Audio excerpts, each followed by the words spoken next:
Hello everybody, hope you're doing great. Want to do a quick video here focused on today's daily vlog. It's January 4th, 2017. Hope you're having a fantastic day. Again, my legacy is to leave a positive impact on others. So in today's activities, drove out 100 miles east to a tiny town, Appleton, visited with some of the advisors, talking with them about what they're looking to do for 2017, talking to them about their marketing plan and their strategies, partnering with one of the advisors to focus on increasing the financial literacy of athletes, professional athletes. A lot of them struggle with being able to handle their money, mainly because a lot of people are coming at them and asking for more money. Sorry, the clarity on that's a little bit poor.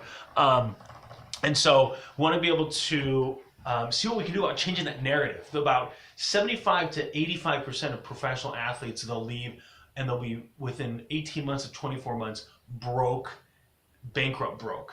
And so we want to be able to see what we can do to be able to start having conversations with them about getting them to be a little more money savvy, be able to say no to family and friends, or to be able to actually build out a little bit of a personal brand to be able to continue to bring in a revenue stream post their career. And so I called up a buddy of mine. He coaches, and so just trying to just brainstorm on what's the right approach to this. We're not a sports agency company, so we want to be able to focus. It's more of a marketing strategy, partnering up with other sports agencies or even professional teams, and just seeing if we can help deploy this. The problem is that oftentimes once this season's over, athletes basically go right home. And so we're trying to figure out what's the right way to be able to do this. It seems like a lot of professional athletes use Twitter quite a bit, so we're going to be able to reach out to some athletes that way. I did ping out a professional athlete, played for the Packers and is no longer there. And so hopefully we can have a conversation, and he's still here locally here in Wisconsin. So hopefully we can have a conversation with him, be able to get his take on it and see what we can do to be able to provide and just change that narrative. Just getting sick of, we just accept that that's the way it is, and kind of getting sick of that. We accept that that's how it's going to be when these people make really good incomes.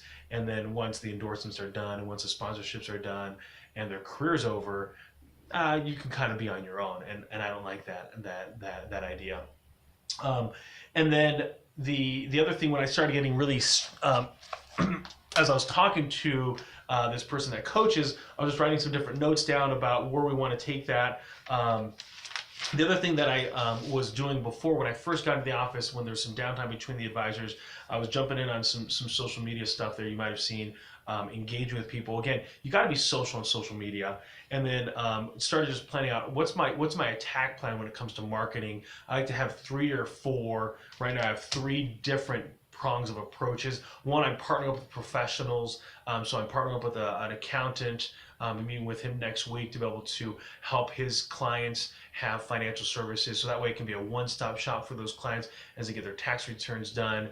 And so I'm going to meet his team of tax preparers. The other one is I want to start working with some banks, some small regional banks, seeing if we can offer financial services to their customers, and then focusing on this the sports industry. And then finally, the last one is business owners, seeing if we can take over some of the employee benefits, the 401k plans, and if I can get in there, do some financial education. Again, increasing financial literacy. I think I'm really focused on increasing the financial literacy that exists within the community, and then they can then deploy that knowledge into their families. And because if you think about it, when were you taught about finances? When were you taught about budgeting? When were you taught about those things? It typically was at your house, or you kind of learned it on the fly, which may or may not have been a good thing, depending on how you approached it. So that's really what I want to focus in on, those 4 areas of marketing.